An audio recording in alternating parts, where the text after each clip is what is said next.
Did you know that the entire month of March is dedicated to celebrating the contributions of women throughout history and today?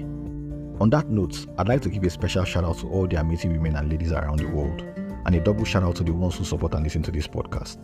Happy International Women's Day, Happy Mother's Day, Happy Women's Month, happy. Stay happy always, you're valued. That being said, let's get down to business. Last week, we started a new series centered on some lessons I have picked up on this podcast journey. We talked about why consistency is very important for you to master any new skill or build a habit. In the words of Denzel Washington, without commitment you'll never start, but without consistency you'll never finish. We also stated that it's important to build your network as you build your skills because the people in your closest circle are usually the first beneficiaries of your product or service. They're also the easiest route to organic growth because they will be in places you've never been and announce you to people you've never seen. This week, we'll be talking about mentorship and guidance. There's a famous quote by Isaac Newton that says, "If I have seen far, it's by standing on the shoulders of giants." I will modify this quote slightly by saying that, giants or not, you are always at an advantage when you stand on shoulders. It can save you lots of time, it can save you lots of resources, and it can help you progress much faster than you would if you stood directly on the ground. There were a couple of things that gave me a head start when I began. The first podcast I ever listened to was Weekly Depth Tips by Steve Smith, recommended by my team lead at work years ago.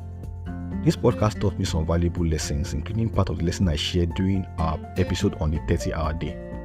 I did not know at the time that I would have my own podcast one day. It was even the first time I ever heard of something called a podcast. But one other valuable lesson I learned from the experience is that you can cram so much value into a few minutes. Some episodes were 3 minutes long and I still got the meat.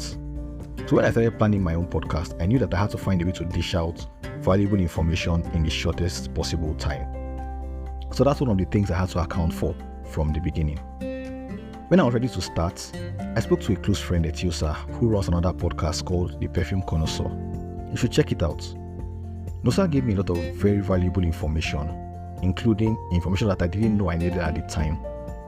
It would interest you to know that every single podcast you listen to has been recorded with my phone.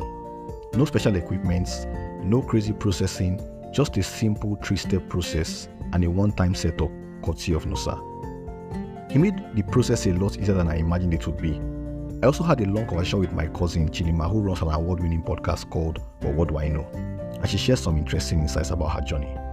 These people who have gone far ahead of me helped me to understand the dynamics and the long-term journey.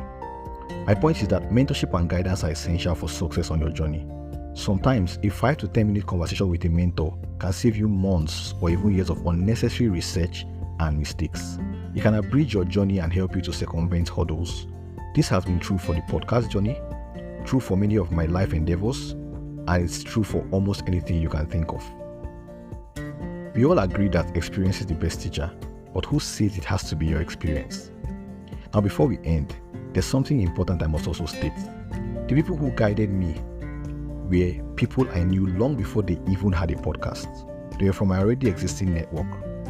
Finding and connecting with a valuable mentor is not always an easy drill, especially if they are already at a certain height, because you can imagine that they have lots of people thronging them like you.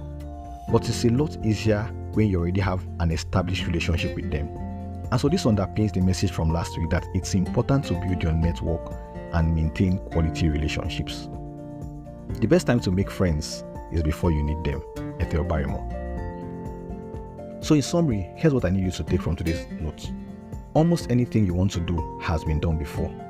At best, you're just doing a variation. If you want to move far and fast, find out people who have gone ahead of you and ask lots of questions. Make friends with them if you can. If you are lucky enough, they will share their experience with you, help you see their mistakes, chart the course for you, point you in the right direction, and give you the right tools and resources you need to succeed. Sometimes you may never meet them in person, but you may have access to their books, videos, or some other kind of trail that they have left behind. But by all means, gather as much information as you can. Before you go, I'd like to request that you take 10 seconds to just respond to the poll at the end of this recording. I'd like to know which of the episodes from season 1 was your favorites. I'd also appreciate it if you can drop a comment stating why. Thanks again for listening, and I hope to see you on the next episode. Till I come your way again, keep being amazing. My name is Murphy Nnamdi Chuba.